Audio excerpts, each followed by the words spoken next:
আমাদের যদি কারোর কোনো ভুল মানুষের চোখে ধরা পড়ে, মানুষ যদি তাদেরকে দেখিয়ে দেয় এটা আমাদের ভুল, আমি প্রার্থী হিসাবে মানুষের কাছে ক্ষমা চেয়ে নেব। মানুষের কাছে কার্যত দলীয় নেতৃত্বের ভুলের জন্য ক্ষমা চেয়ে শুরু করলেন নির্বাচনী প্রচার।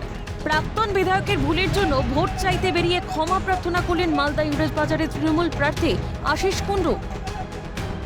আমাদের যদি কারোর কোনো ভুল মানুষের চোখে ধরা পড়ে, মানুষ যদি তাদেরকে দেখিয়ে দেয় এটা আমাদের ভুল, আমি প্রার্থী হিসাবে মানুষের কাছে ক্ষমা চেয়ে নেব।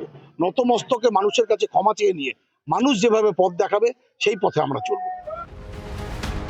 আর এই ঘটনা প্রকাশ্যে আসতেই শুরু রাজনৈতিক তরজা।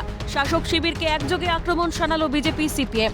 এই ভুলের ক্ষমা হয় না, মানুষ শাস্তি দেবেই, কটাক্ষ বিজেপি দক্ষিণ মালদা সাংগঠনিক জেলার সভাপতি অজয় গঙ্গোপাধ্যায়ের। মানুষ ক্ষমা করবে না, এই জন্য তারা অপরাধ করেছে, অপরাধের কোনো ক্ষমা হয় না। এবং 15 বছর ধরে যে জাতীয় অপরাধ করে চলেছে মালদা শহরের মানুষের সঙ্গে, যত ইলেকশন হয়েছে 2014 পর থেকে, তাতে দেখা গেছে এই অপরাধের শুধুমাত্র জবাব দিয়েছে ইংলিশ বাজারের শহরের মানুষ।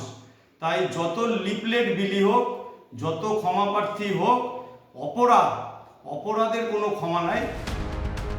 পাপ আর দুর্নীতি করতে করতে গলা পর্যন্ত ভরে গিয়েছে তোপ ইংরেজ বাজারের বাম প্রার্থীর। তৃণমূল কংগ্রেসের এই 15 বছরের রাজত্বে চতুর্দিকে যা দেখতে পাচ্ছি, আসলে পাপের ঘোড়া এরা পূর্ণ করে ফেলেছে, মুখ উপচে পড়ছে পাপের ঘোড়ার। ফলে এদের ক্ষমা চাওয়া ছাড়া দ্বিতীয় কোনো রাস্তা নেই। আর ক্ষমা করবে কি না, মানুষ ক্ষমা করবে না, এদেরকে আর ক্ষমা করবে না। অনেক সুযোগ দিয়েছে মানুষ। আমরা গত 2-3 দিন ধরে মানুষের যে বাড়ি বাড়ি যাচ্ছি, মানুষের চোখে মুখে প্রত্যয় দেখছি যে এই রাজ্যের তৃণমূল কংগ্রেসের সরকারটাকে পাল্টাতে হবে। ভোটের প্রচার শুরু করেছে শাসক বিরোধী সব পক্ষ। যার এই রাজনৈতিক তরজা এখন শেষ হাসি কে হাসবে তার উত্তর শুধু সময়ের অপেক্ষা। করুণাময় সিংহের রিপোর্ট, ক্যালকাটা নিউজ।